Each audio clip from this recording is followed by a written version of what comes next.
Kansas, guys, 6-7. Boy, they started out fun. 3-6 in conference play. They started 5-0. College game day came to Lawrence. That's right. And then everyone got hurt, and the season came to a screeching halt. Now, they gave us one of the best bowl games. They lost in triple overtime in the Liberty Bowl to Arkansas. That was actually a game that was on while we were getting dinner the other night. We were having fun rewatching that one. The offense is going to be a lot of fun. They have 10 starters coming back. They bring back the most production in the country per ESPN.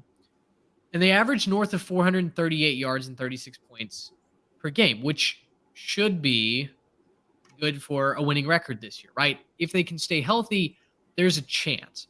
Jalen Daniels led the country in QBR last season. He'll be back this year. Devin Neal, Daniel Hinshaw Jr., really solid running back duo. Out wide, they've got Lawrence Arnold, 716 yards. He averaged over 16 yards per catch. Wide receiver room is a little bit decimated, but Arnold's going to be the headliner there. Their offensive line got a lot better. They add a former 5-star in Logan Brown, who comes in from Wisconsin, and they add Spencer Lovell from Cal. There's a good chance that Brown will be a starter. There's a good chance that Spencer Lovell earns one of the guard starting spots. So the offense for Kansas, I really love. The question will be on defense. They gave up 35 points a game last year. And so it's absolutely critical that defense improves. I don't know if you're going to be able to bank on that. We shall see. On the defensive line, Jeremy Robinson had 8.5 tackles for loss. They're replacing all 4 starters on that front 4. So getting to the quarterback, consistently stopping the run, like massive, massive question marks. If Kansas can play defense, guys, there is a world where I think the Jayhawks go 8-4. I think that would be a just peak Big 12 chaos.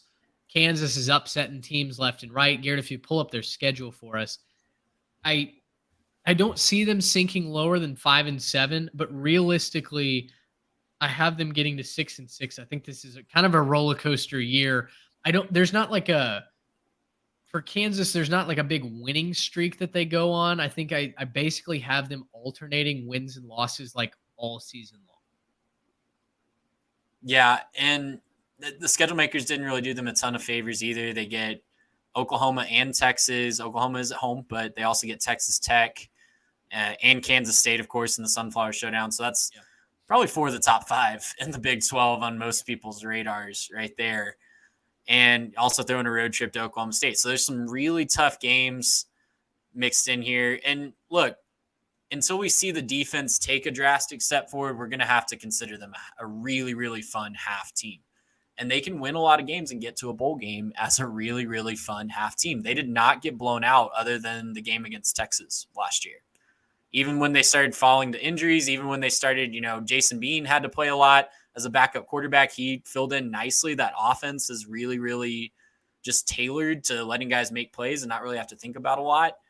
So the pieces are there on offense. They're really like that team that you build your NCAA dynasty when you first start out at a lower level and you have to score on every drive to win a game because your defense is just not going to stop them if you sim it. And look, I think Kansas is going to be very similar to that this year. I think that they have a bright future. I think that they're investing in the program. The defense is still a couple years away. And so they're going to be a lot of fun to watch. Their games are going to be very high scoring like they were last year. And there's a really good chance they make a bowl game again and give a team a lot of trouble in that bowl game. So I'm excited to see where they go. Maybe they take a step forward on defense and maybe they win a couple games that were toss-ups last year and really put their best foot forward. But I think until proven otherwise, we're going to see a really, really exciting half team with a really fun offense.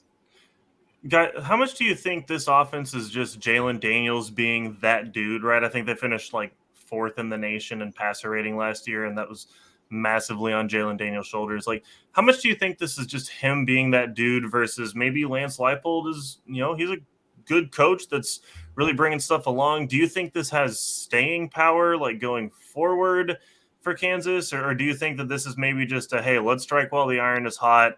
We got Jalen Daniels. We got Devin Neal. Hopefully Daniel Highshaw comes back healthy and we can start to make some stuff work there. I'm curious how much you guys think this is just a Jalen Daniels thing? And I guess how much can Jalen Daniels do if he's just on his own, if it's just him? Like, how much do you think he can do this year in terms of causing chaos in the Big 12? The offense definitely took a little bit of a step back when the mean green or mean bean machine was in charge. There's no doubt. Like, Jason Bean wasn't the winner that Jalen Daniels was, but I think it's a combo. I think Daniels is one of the most special players in the country, but I also think Leipold is a really, really good head coach. Andy Kotelnicki is the offensive coordinator, came over from Buffalo. Brian Borland needs to kind of pull his weight, hold up his end of the bargain. Also came over from Buffalo, but I think it's a really good unit that they have over in Kansas right now. I'm so curious to see how they continue, how they keep the lights on, keep the party going after Daniels is gone. Leipold is definitely instilling some fun culture there. And so I think Kansas is certainly headed in the right direction. We'll have to see. They're young. They are largely unproven. So I think the Jayhawks are a team to watch.